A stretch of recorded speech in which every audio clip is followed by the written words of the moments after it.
Hey guys, thanks for joining us tonight.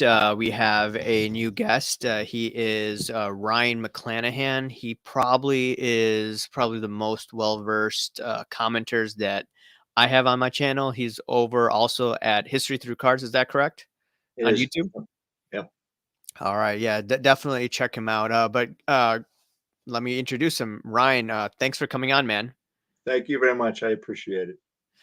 Yeah, so I wanted to get you on because, like I was telling you before we got on, um, you are very knowledgeable about this industry. And in addition, I do believe a lot more people should be subscribed to your channel because, you're just basically the encyclopedia of baseball cards, in my opinion. Okay. And now, that being said, I mean, we could go on for hours, but we'll probably stick to an hour today. But I'll get you on in the future for sure, podcast or live stream. But just tell us about how you got into this hobby and what do you collect? Sure. So I actually started collecting as I think maybe 5 years old, but it wasn't until like maybe about 1994 during the baseball players strike that I just got kind of fed up, and I started collecting vintage, and I never looked back. And there's a reason for that as well. Um, I really didn't have a very good education growing up, and I found that vintage sports cards really kind of opened the door for me to have a better education. And as far as the things that I collect, I'm just now starting to get into a little bit of modern, um, but I'm doing it for different reasons other than value. I collect baseball, basketball, hockey, usually all your regular sports, but then I'm also into cricket, golf, tennis, boxing, and soccer as well, and non-sports cards as well. So Okay, that's nice. Uh, s- I know before we got on, you said that you just got some cards at a local card show. Is that correct? yeah, so I actually right now I'm really kind of going through eBay Oh, you're for going through eBay.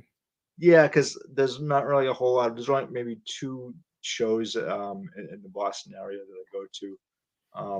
And so like one is the Altman Show, the other one is the Greater Boston Sports Collectors Club, and that's in I think November or late October. So Yep. We got this question by Baker Boy. You'd probably know. Did baseball cards lose interest in '92, or what's your opinion? so in 1992, as far as I remember, there was a hockey strike, and then that kind of like bled into the baseball players strike as well. And then at the same time in 1994 and 95, I think there was another hockey strike as well. So that really kind of shifted everything. Um, and I know that I was doing some research on the economy uh, going back to the Great Depression and the hobby, and I noticed during this period of time, in like the late or mid '90s, the hobby kind of had a 40 to 50% dip, and I don't not I think it's more has to do with what was going on in sports and not the economy at that point. So that's a good question, Baker Boy. Yeah, I mean, speaking of the economy, okay, right now, people are saying, okay, recession, and we've seen the Fed raise interest rates. I mean, this is what I follow intensely, the Federal Reserve, besides sports and besides cards. And I know that you have followed sports cards and researched cards, over the past decades. I mean, just looking at the history.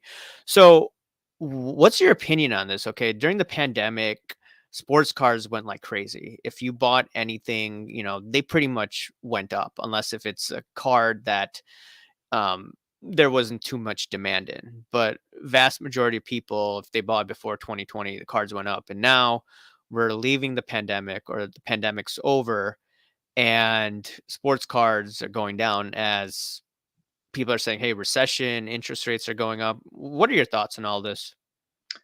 Well, this is a really kind of a unique time in the hobby and in the country, as far as my generation is concerned. I don't think we've really seen anything like this. You'd have to go back to World War I as far as what's going on in the economy. However, in the hobby, we've kind of seen this a little bit, but you have to go back at least 40 years, during 1981, and there was a magazine called uh, Baseball Cards magazine, and the writers in that magazine were kind of saying that they noticed a lot of the prices were skyrocketing for a lot of the vintage stuff, and not so much with the modern stuff, but um, modern is a lot different, obviously, than vintage, and it really has to do with generations. So the generation that was collecting back in the early '80s, uh, there was two of them. There was my generation, and then there was my father's generation. And what my father's generation, the baby boomers collected, really isn't so much what I collected back then. It was completely different.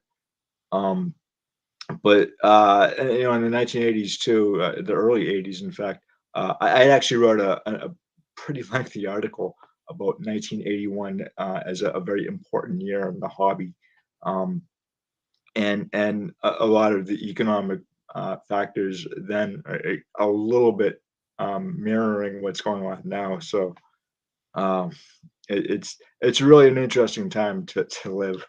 It's not the greatest of times, but it's I have no idea about the 1970s, what it was like then, but I hear it was really kind of like mirroring what we're going through today.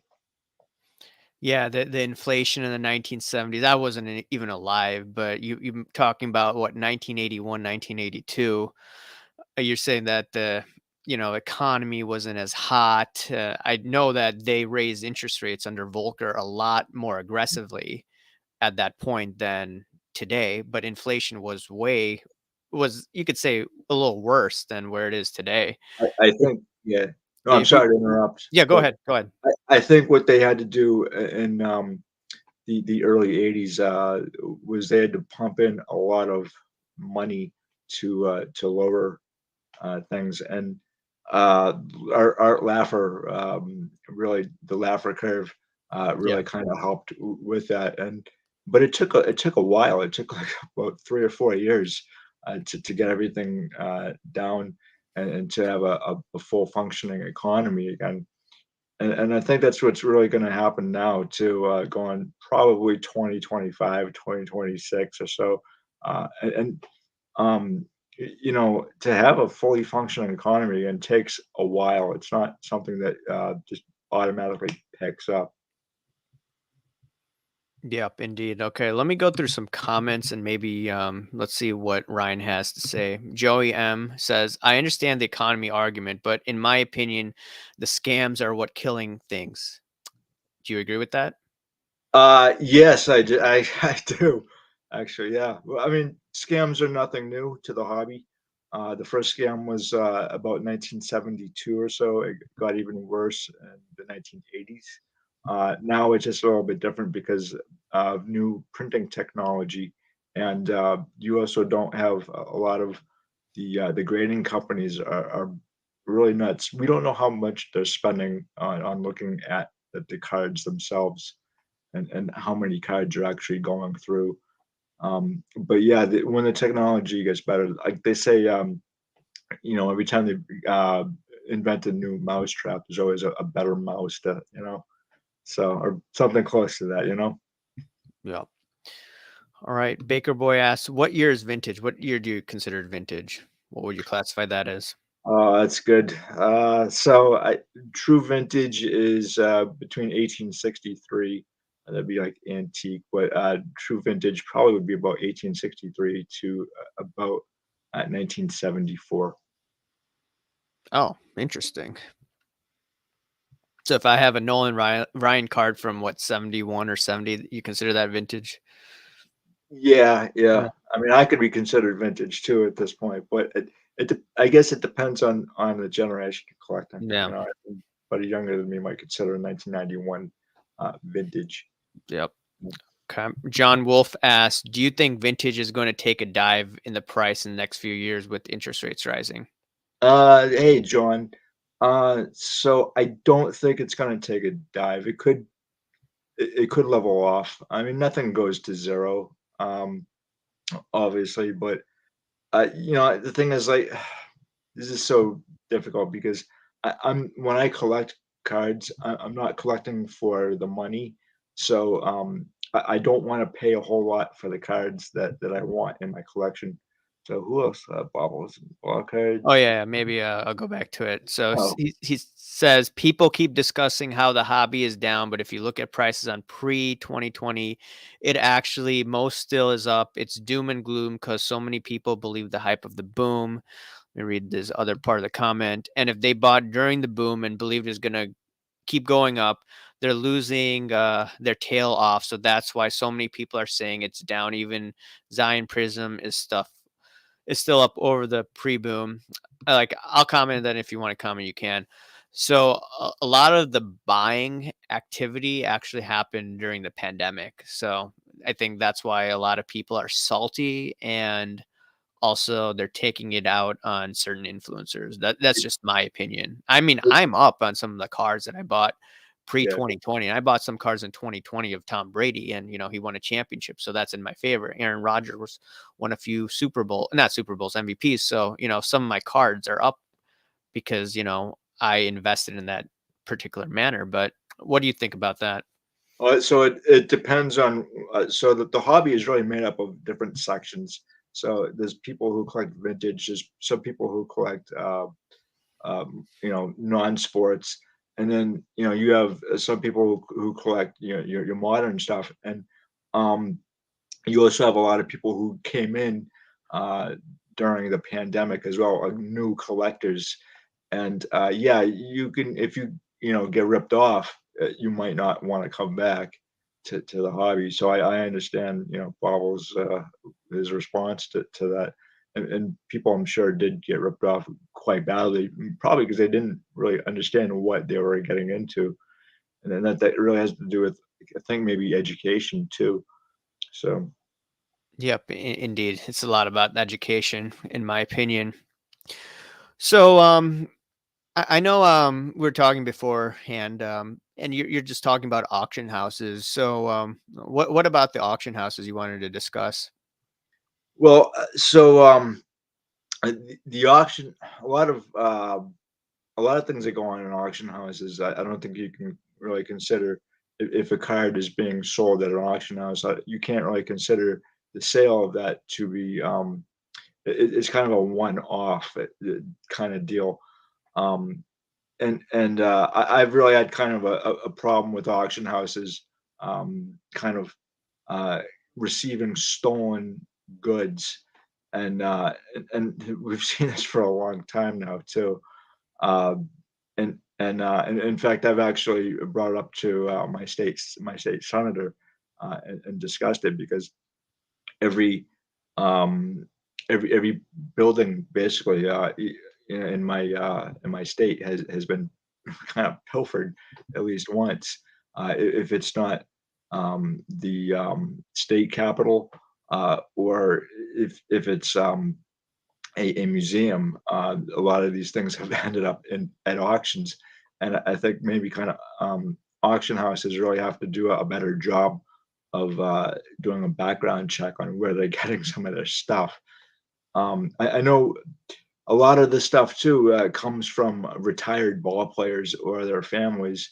A lot of ball players, when they age out, a lot of times that their families don't want their collections, or the ball player doesn't want their collection, and then they go and seek out an auction house, and I really don't have any problem with that, but it's just that we've seen like an influx of all this vintage or material coming up at auctions, and you have to kind of wonder like where's all this stuff coming from, and I've been kind of having a leery eye towards towards auction houses, and you have to understand too. A lot of these are businesses first off, and in the background here, I have all these auction catalogs, and one of them was the Barry Halper collection, and a lot of that stuff from the Barry Halper collection was fake or it was forged. And Barry Halper himself, if he didn't die, he probably would have been indicted by the FBI. So, you know, So if I were, or if someone here to buy an item from one of the big auction houses and it is later found out that it was stolen goods, so that means that whoever bought the item, they have to return it to the original owner. Is that correct? yeah. So I did a video on this, and there's I guess two different sets of rules. I think if it's stolen material from the Nazis, it doesn't matter like what happens. That art piece of artwork has to go back to its original owner, no matter what. Um, and usually auction houses, I want to kind of give them the benefit of the doubt in a way that they're up on this stuff because they will some a lot of times they will pull stuff that has been I guess pilfered or stolen. But I think that's only if someone actually knows that uh, thing is stolen. There was several years ago a bunch of uh, autographed baseballs, presidential baseballs from Walter Johnson's collection that he donated to the to Baseball Hall of Fame, and he took a tour there, and he noticed that they were gone, and I think that was about 1977. And in fact, what happened was that those baseballs were stolen back in 1972, and they ended up at a Ron Osser auction, and it was only when Hank Thomas, the grandson of Walter Johnson, was looking through an auction catalog, and he saw a bunch of those baseballs. Now, I think that all of them except for one have been accounted for, and the Warren G. Harding signed baseball is nowhere to be found. So, um, just it's too bad. So yeah, basically you're out of luck if you buy an item, so you can't sue the auction house then? You might be able to. I'm not a lawyer. Yeah. You'd want to get a lawyer, but Yeah. uh, you know, you'd have Yeah. to prove it. You'd have to. Yeah, you have to prove it. Yeah, I'm just wondering, I've seen stories on Instagram where people are saying, "Hey, someone stole my card at the show," and I think they filed police reports regarding that. Right. So I'm just wondering, like, how is that remedy? How does that get solved? There's so much transactions going on at shows, and then Yeah, some dude sells it at what below the market value, and the dealer has it, and then the dealer doesn't realize that, hey, this could be stolen. 'Cause yeah. So it's really up to the dealers to do as much information or information gathering as they can before they flip up an item at auction. And then I know there's one case with there's a documentary called The Last Lincoln, and it's all about this photo of Lincoln on his deathbed, and it, the photo itself is really kind of up for debate on like actually owns it and who sold it through auction because one party is saying that it was stolen, and I think the other party is saying it wasn't stolen. So, and that's been I guess litigated for years now. that's quite interesting. I never heard of that. Yeah. Um, yeah, speaking again of auction houses, I know you watched some of my videos about shill bidding. Mhm. So, like, any research that you have come across, like, way before, Mastro and all of that? I mean, I know eBay, in the 2000s, had cases, some people went to jail. You Yeah. you have any research on that? Only on the Mastro stuff. I actually met Mastro and Doug Allen back in 2003 at the National. I wish I had gotten their autograph. but show bidding, I think eBay may make it a little bit more difficult to detect show bidding. Um, from what I've heard. In the Mastro case was just really outrageous, absolutely crazy. Um, I don't know a whole lot about any other show banning outside of the Mastro case. Does it go on still? Yeah, it does. I'm sure, but it's I think maybe a little bit more difficult to detect. And as far as the PWCC is concerned, I really wanted to find out what the FBI knew about PWCC and eBay and PSA. Because at the same time, back in 2018 or so, 18, 19, there was like, I think two different cases involving those companies. You had the show bidding aspect, and then you also had the doctoring and all that stuff of cards. And I, you know, I'm not really convinced that nothing came of it. I just think that the FBI kind of just dropped it, and um, maybe a FOIA request on my part would open things up and shed some light on it. Yeah, yeah, I think that would be quite interesting if someone did that like yourself. And I don't want to get into specific names of the court documents in Mastro, but we discussed this over email. So it seems like a lot of people in the industry were listed on the master court documents, and there's Yeah. some big names, and no consequences for them. So is it that the industry turns a blind eye because, any negative news is bad for the hobby? Like, what do you think about that? Uh, yeah. Oh, well, so a lot of people in the hobby don't care Yeah. or don't know, Yeah. and and there's no sometimes it may not be just the fault of them, Yeah. but because there's millions of people in the hobby, and not everybody has a care about what goes on behind the scenes or the minutia of it. And then other people might have they maybe their friends or whoever. And so there's actually a really good book called The Card, and it's all about the T206 Honus Wagner. And if you haven't read it, you guys really should check it out because it is a fantastic read.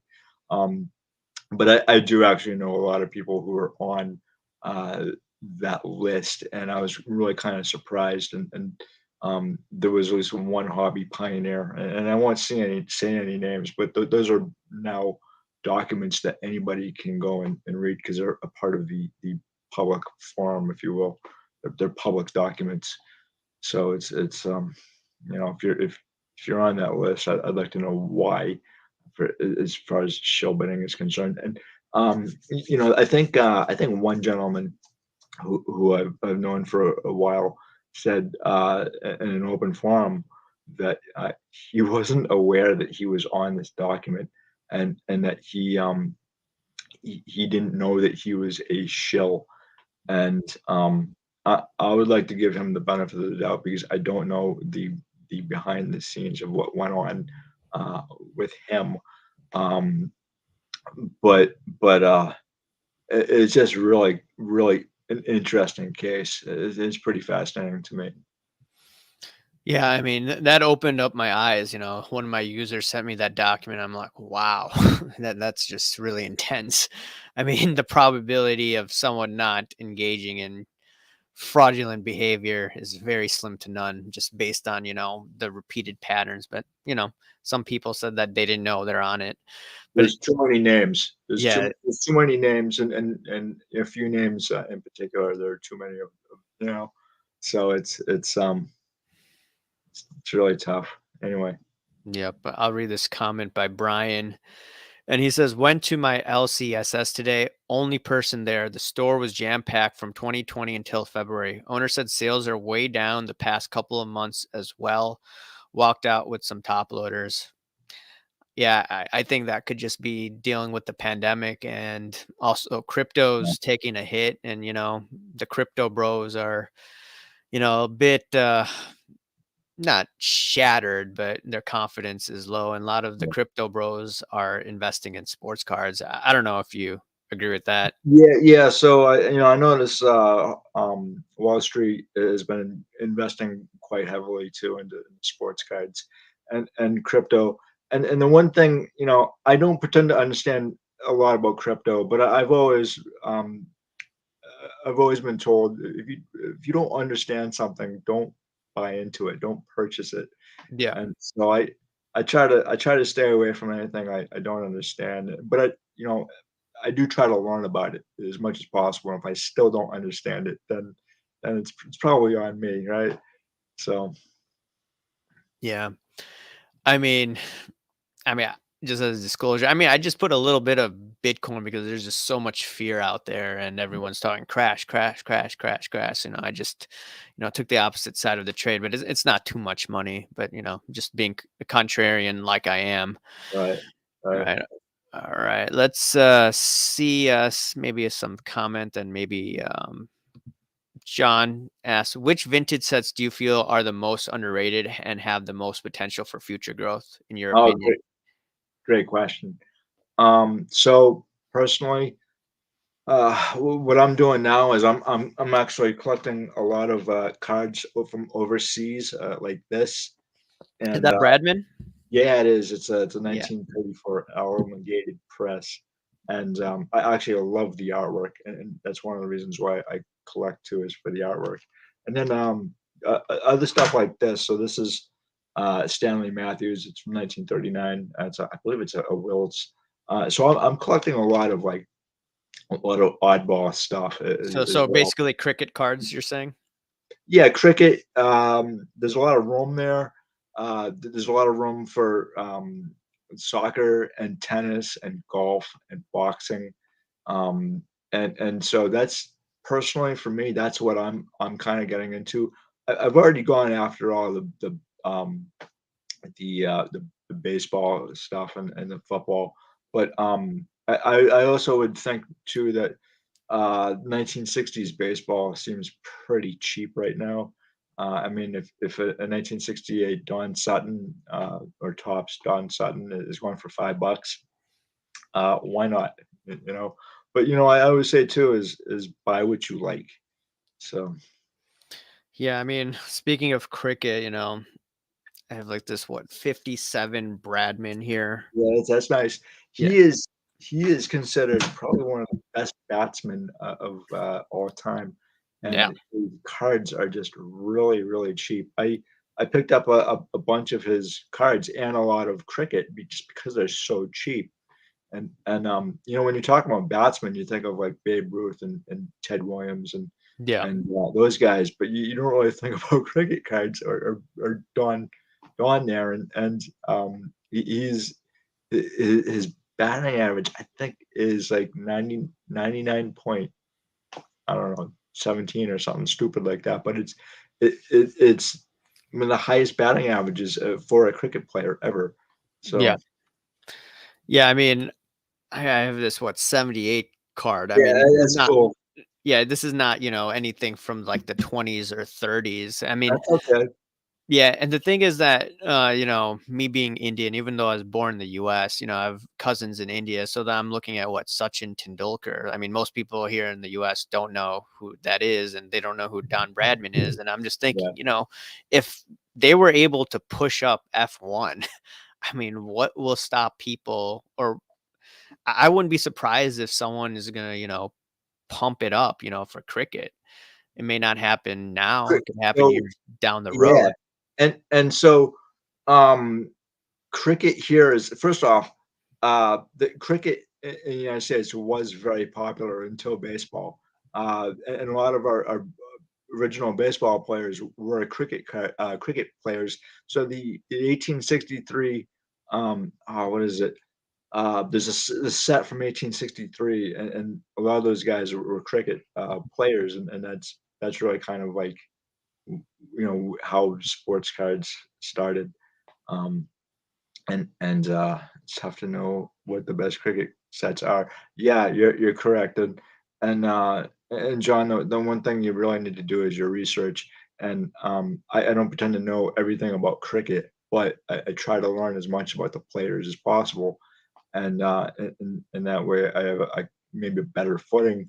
I would say that if you really wanted to get into vintage cricket, the John Players sets from 1930 and 1934 and 1938 are your best bets. The 1934 and 1930 sets have about, I think, 10 or 11 Hall of Famers, and the year 1938 has, I think, about six. And I'll be discussing a lot more about cricket on my own channel.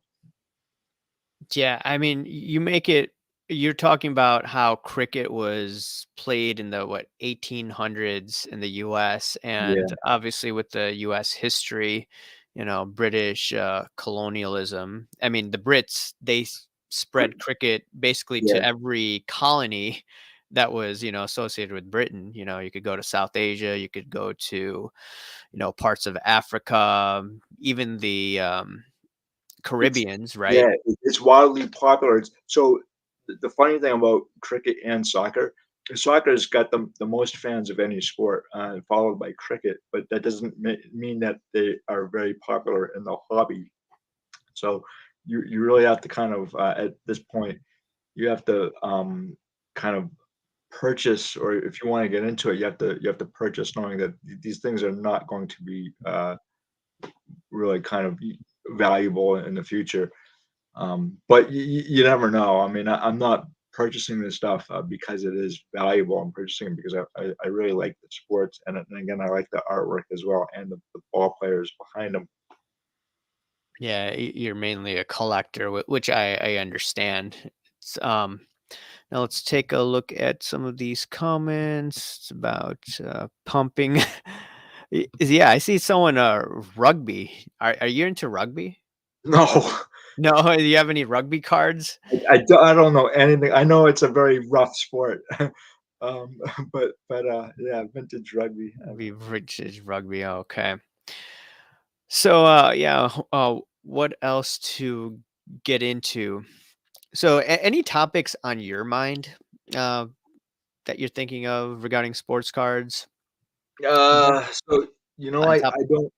I I'm just kinda curious about the modern stuff right now in 2021, 2022. If, like, we're having so many supply chain issues, and this is actually a pretty good topic, I guess, for me being a researcher and a historian. Yeah. Um, and I'm wondering, like, how this is going to affect prices, going forward, or just, like, if there's too much of this stuff being pumped out, cards that is, because I don't think, in all honesty, I don't think that Tops and all those companies learned anything from the last 25, 30 years of the junk wax era. And I think they're making the same mistakes now. So it's just a different scale, that's all. Are you Do you think they're making the same mistake, or does it have to deal with look? I don't think it's a I mistake, in a way. I mean, I'm just thinking that they're making so much money just putting out all this product, and they're like, let's take advantage of it during this so-called boom, even though the boom has already had a bust, and they're just trying to milk the system. Do you think that's it? Yeah, I mean, that could be it. I mean, the thing is, they also didn't kind of learn from other hobbies, such as the comic industry as well, because the comic industry did have a crash. I think from like 1993 to 1997, and they forgot why this stuff was comic books were rare to begin with, and I think it could be the same, with the Tops and whoever else is making these cards. So or it's just the fact that like, I think Joel Shorin, or one of the Shorins from Tops had said that they thought it was a great idea to kind of like push everything out there and make everything. The problem with doing that though is again supply and demand and basic economics, which and Tops is a really interesting company because it's got such a storied history uh, eh, to itself.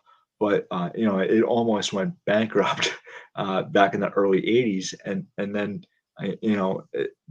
I think if it wasn't first off, if it wasn't for Tops, um, we would probably be, I guess, in a different hobby now. And same with early Bowman too, Warren Bowman as well. So um, it's just really kind of fascinating to me. Uh, you can learn a lot from the hobby and from these card companies, but the card companies too are again they are yeah. Chris, you have it right. There needs to be transparency in print runs. In fact, there there is a little bit of transparency in print runs. For example, let me see if I can dig out. So, for example, this card right here, we know how many of these cards were sent overseas. This is the 1991 Topps Desert Shield. There's about 4,000 boxes or sets issued overseas. Um, but same with Tiffany too. So we know most of the Tiffany Topps Tiffany print runs, and then we know some of the print runs as well for the current stuff today, the one of ones or whatever. But the problem is even with the print runs, you may know how many cards were issued. You don't know how many cards are actually exist today. So today we think that there's probably about 2,000 sets that may exist. The other most of the sets actually were burned in burn pits before the military left Kuwait in 1991. So that's a good question. Yeah.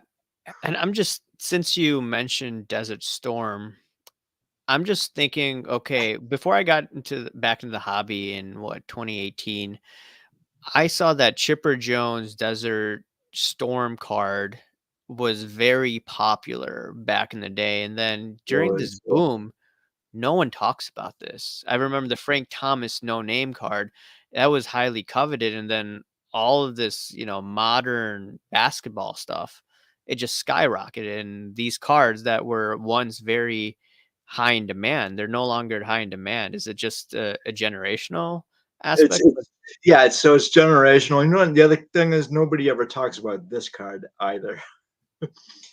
And Is it the it twins? yeah, I think the Cuban twins that killed their yeah, parents. yeah.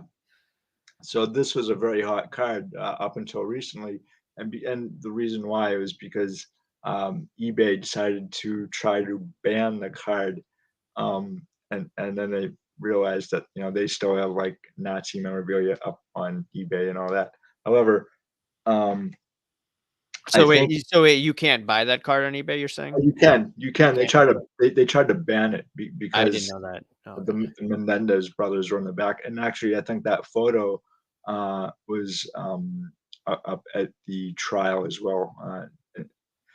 But um, let's see. He says Hey, Chris, business. how are you? He's got a really good channel too, by the way. You guys might want to check that out. Um, Yep. All right, let's see. John Wolf. He says Thomas No Name is still popular. That was really hyped pre-internet though. It's easier to find now. I think it's easier to find like all these reprints of him. yeah, there's so many cards that were printed.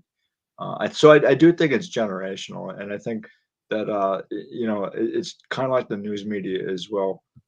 Yeah. And hobby, it's just Yeah. fly by night. Yup, indeed. Okay, so you're talking about Tops, and we know that Fanatics has purchased Tops, and I wouldn't be surprised they're going to be purchasing Panini. So, what are your thoughts about Fanatics entering this hobby? So a lot of these companies really have to be kind of careful too.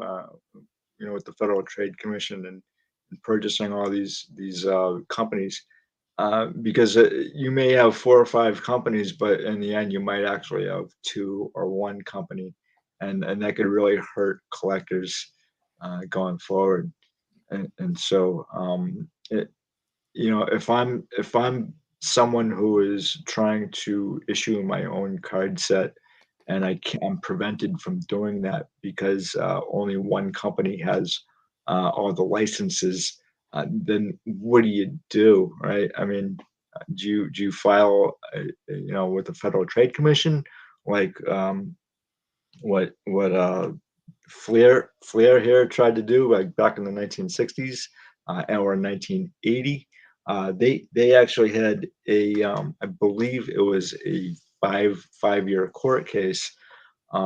So, any company that's outside of, say, Fanatics, which I'm not terribly familiar with, but any company outside of Fanatics who can't participate in the process of issuing a card, um, they may have something to say about it at the court level. So we'll have to see what happens, and the stuff that Fanatics comes out with, collectors might not like that stuff anyway. I just have no idea, and I don't think that actually happens till what, 2026.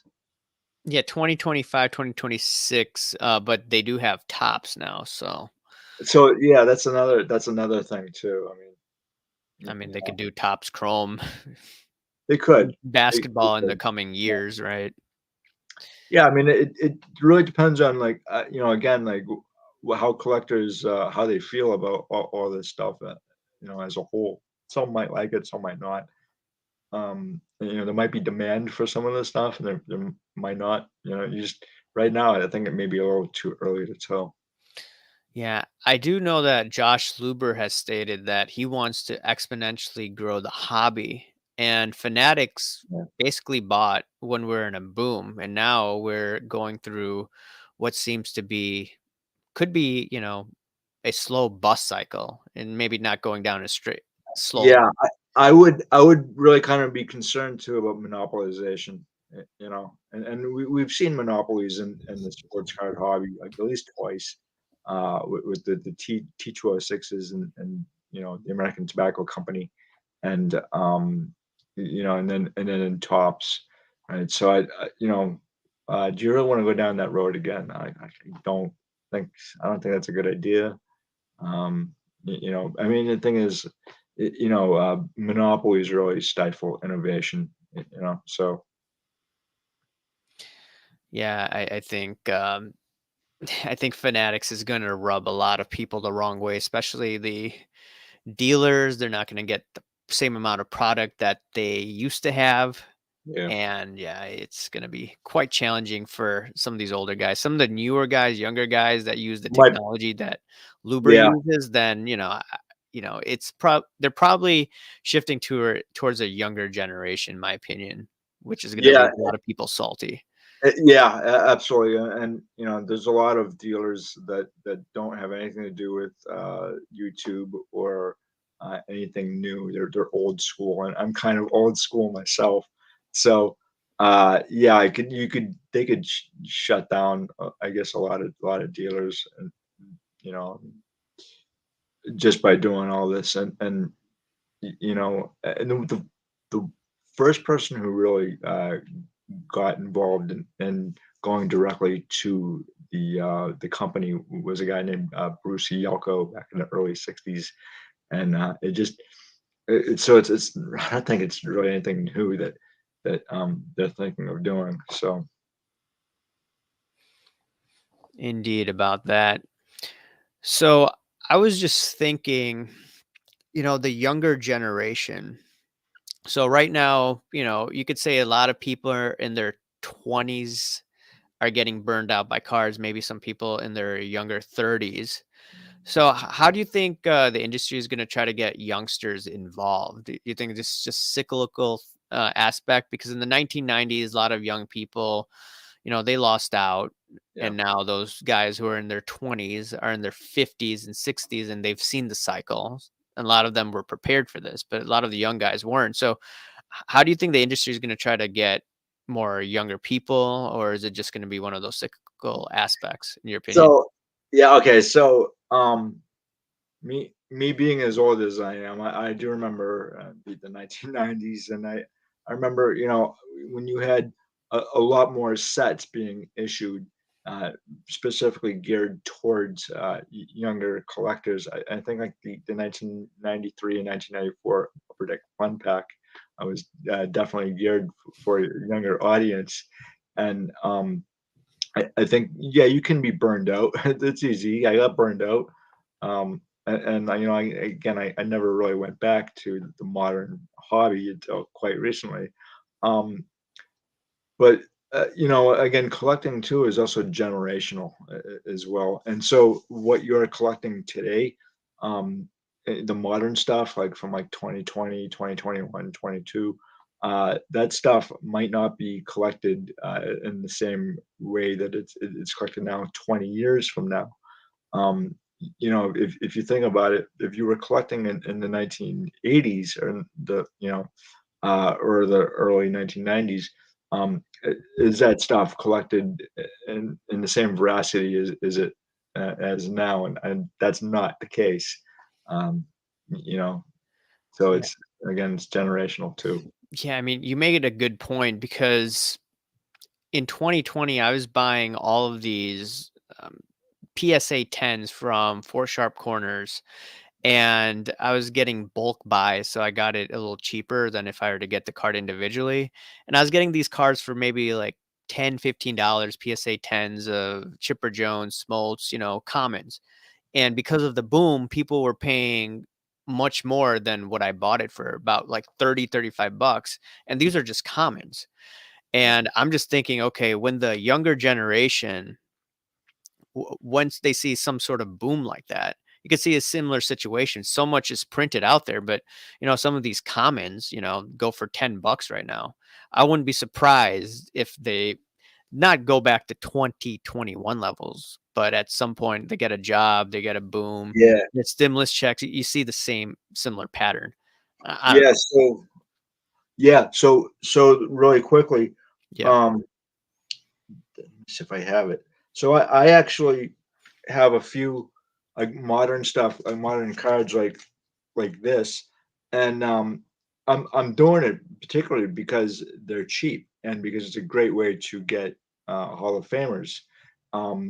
Do I think that these cards are going to go up in price in the future? Probably not.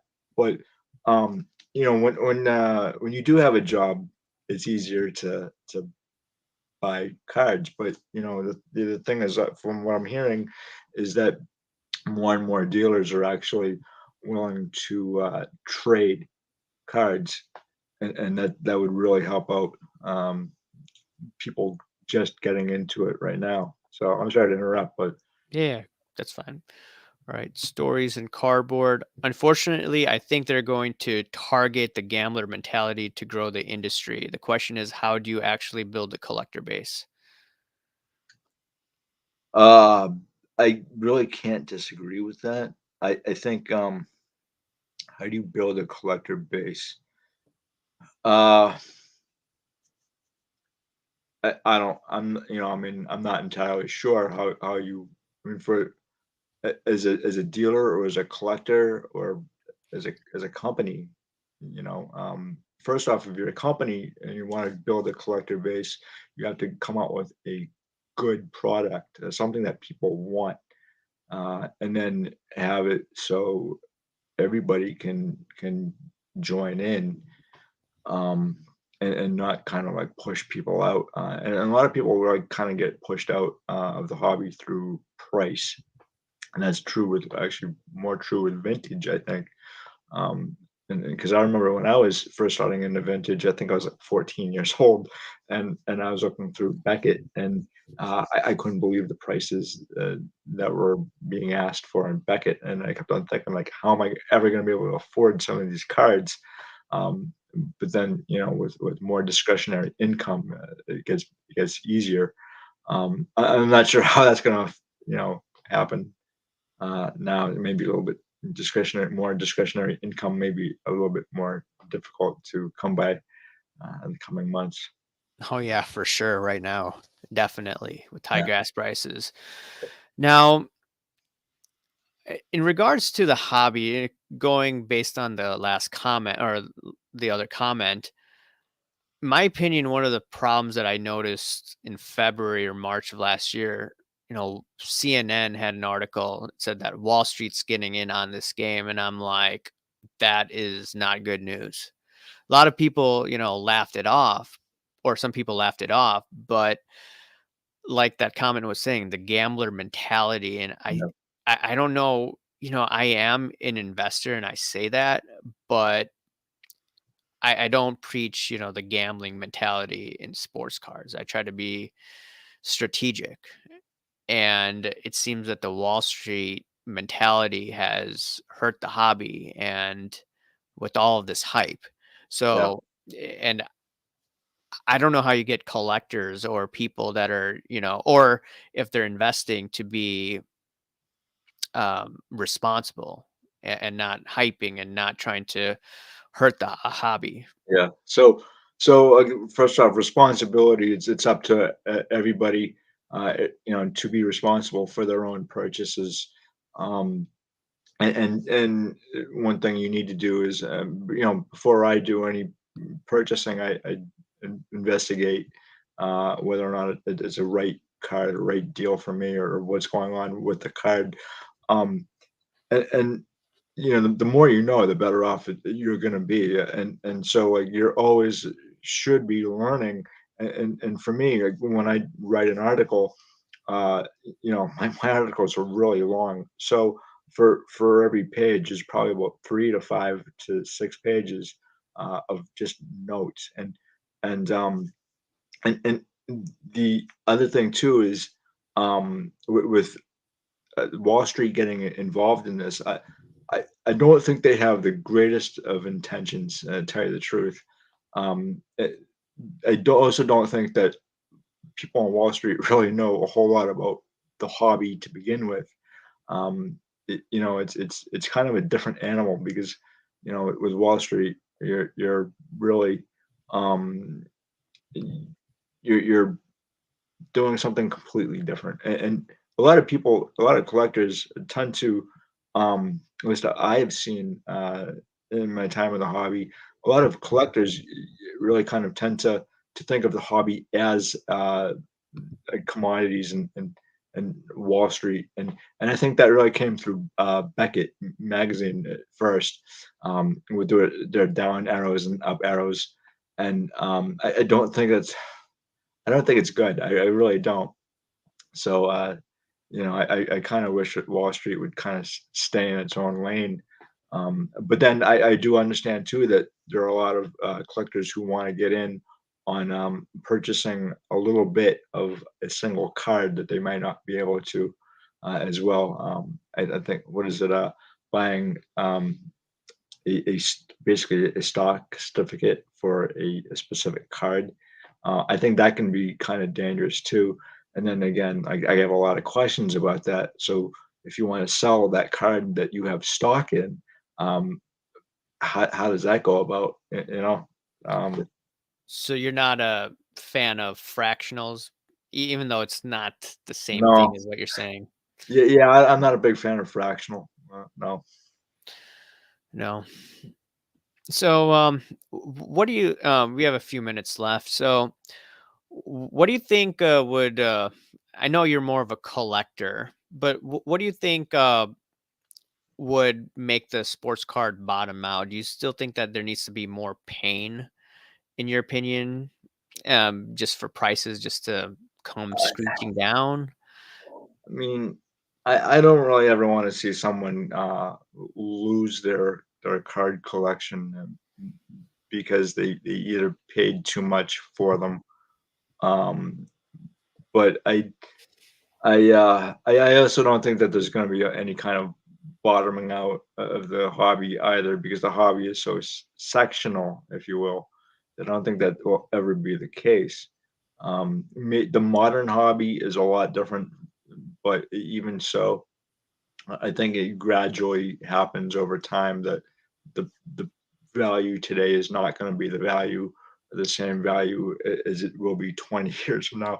And we know this because we have prices from the 1943 all the way to now, I guess, or 1980s, and the cards that were big back then, they're not being sold in the same way now. So and cards aren't gonna they they may go out of favor with certain generations, but they're not gonna go to zero. So Yeah, unless they're like a fake or something like that. yeah, Um, let's see. Do you think that Gary Vee hurt the hobby? you know what? I know Gary Vee only by name. I don't really know exactly because I don't really follow him. Oh, okay. Um, yeah, so I don't know a whole lot about him, to tell you the truth. And I generally don't like to badmouth people in the hobby because we're all kind of doing our own thing, and so I don't I mean I try to keep it as real as possible, but at the same time I don't want to badmouth people, and because I don't like to be badmouthed either. I mean, if someone has a gripe against me, they can take it to me directly. That totally makes sense. You have obviously a different style than me, which is fine. Yeah, yeah, Which no, I everybody. respect. I totally respect what you do. I mean, you're a stand-up guy. I like your content. Thank you. Yeah. Now I'm just thinking, like you said, that you got some of the data from the 1940s, like way back for some of these cards. Where do you get this information? Some people will be thinking, okay, it's hard to get this data. Is it Beckett or? No, no, no. Uh, the Burdick's price guide from 1939, but then he also had another hobby publication as well, the Card Collector's Bulletin, and let me see if I have it. So there was let me see real quickly, oh, if I have it. No. So there was a gentleman by the name of Charles Bray, and he started the first auction house, and that's really where you start seeing more realistic prices for these cards, and you can find a lot of that information in the Card Collector's Bulletin. And so, the really interesting thing that I've found over the years is that whenever there's like, say, a Great Depression or World War II, um, y- you would normally expect that the hobby would be going down, like cards would be going down in price. But with two things that you have to kind of take into consideration. Even though during World War II, you had like 16 million guys and girls go overseas and fight in the war, the hobby really took a spike up. And that's really when you start to see card prices go up as well. And so it's kind of like the exact opposite of what you would normally think would be going on, despite, a bad economy in say like 1940 or 1942, the economy only got better because there was more production. So uh, that's really where I'm finding a lot of this information, and then I'm going through other sources as well to find out uh, what is actually occurring the hobby and the economy at the same time during specific eras. I actually am going to an article on this right now, and I think I'm up to like 60 pages, and I think Wow. I have another 60 pages to go. Who knows? But um, Yeah, you should definitely do a video on, prices during the depression, because should the US be in a crazy depression within the next 10 to 15 years, there's going to be a lot of people wondering, hey, what's going to happen to card prices? Are they going to take a dump when the market crashes? But then, they always try to pump up the system, in the 1930s. I don't know how much you know about, the economy during that time, but I think I it's like know quite a bit. You know all of it. Okay, so you Yeah, probably know that 33 to 36, I believe, or 32 to 36, there was a booming economy, after that huge crash from what, 29 to yeah, 32. Yeah. And then I think there's a recession in 36, 37, but then there was booming years as well. yeah. So those It- cards during the depression, were they going up during the boom years when FDR had all that stimulus going on, with So it's a little bit different. Here's the thing. The hobby actually didn't, the organized hobby actually didn't start in America. It started in London in England. yeah, And at that time, back in, so this was 1927, 1926, yeah. and they had their own Great Depression well before we did because of World War One. And you started seeing, once you started to see price guides, that's when you started to see cards go up in price. It was a lot different though because they didn't have individual prices for, well, individual cards, I should say, or players. There was a few exceptions. So like your Honus Wagner T206, or your Eddie Plank. And those were really the exceptions to the rule. And so you did see, uh, those cards going up, and it was really because of your hobby pioneers like Jefferson Burdick, who were saying like, okay, this is what this is. But again, in America in 1935 to 1940, the all these guys were just still trying to figure out how to organize the hobby. So in 1943, it was made easier, I guess, for collectors to have an actual realized price.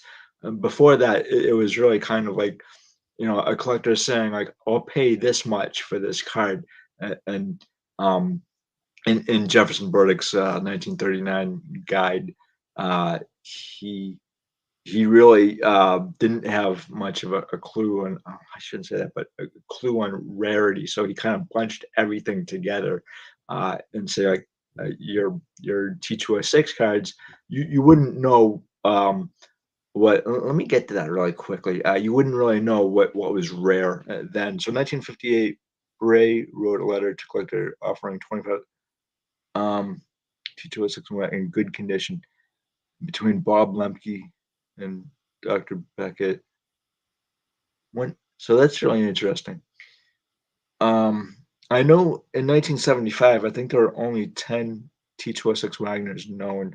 And the first instance where we'd actually do know about the T206 Wagner rarity is in 1930. Bob Lemke is a huge name, by the way, in the hobby. And again, so is Dr. Beckett as well. He kind of laid the foundation for pricing too. A more legit pricing was what Dr. Beckett did through mathematical equations, I guess, and he did it right. So Yeah. The thing is that back then they didn't have the type of grading that we have today. And now you have multiple grading companies. So I'm just, I like trying to analyze price action. yeah, And you know me, or you've watched my videos. I constantly talk about the Federal Reserve interest rates and all that nine yeah, yards. And I'm just thinking, okay, we go through another depression within our lives. Hopefully it doesn't happen, but if it does, right? I would like to see, the price action and the 20s and 30s or 30s, they didn't have grading. And I would like to see, okay, what's the difference? Is it going to follow similar patterns to what you saw in the 80s, when they raised rates? In 94, they raised rates. And now, they raise rates. You've seen a slowdown.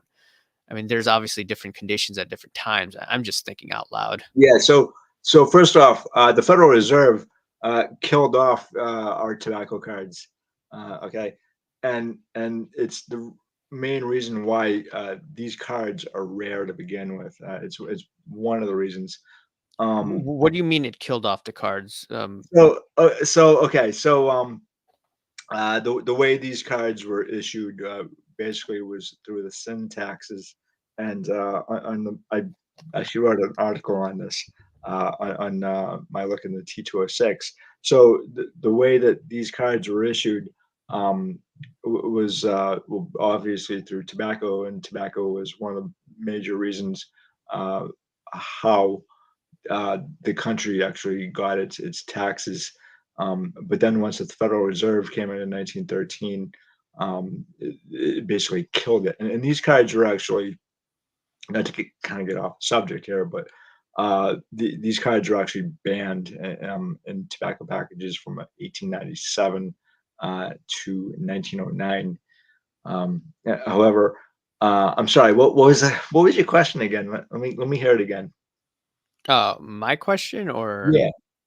so I was just saying that okay, 1930s, you had a depression, right?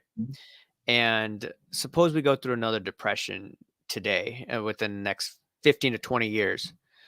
So what's going to happen?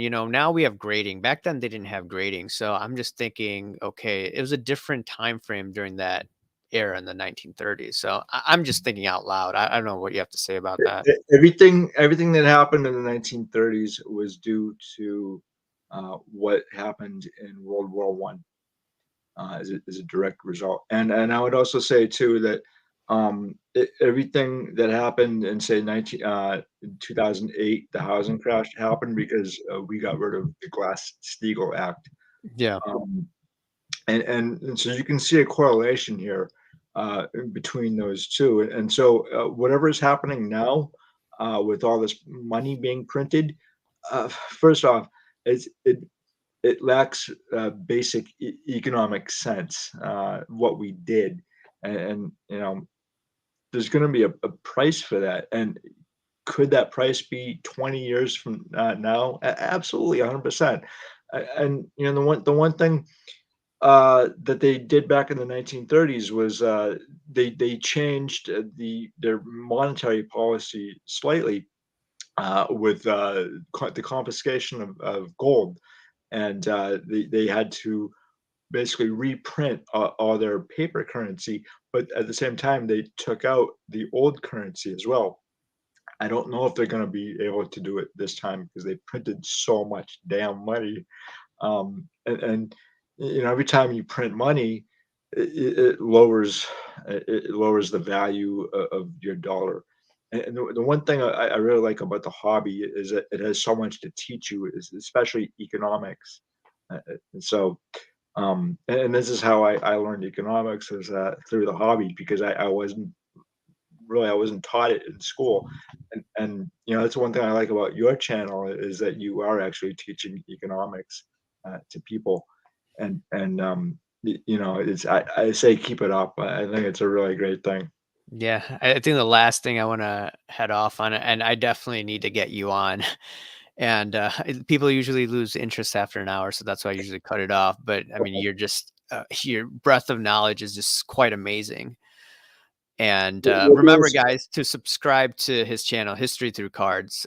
Now getting to what I was getting at, you're talking about, they printed a lot of money. Yeah, I don't like money printing. I've always talked about that for a decade.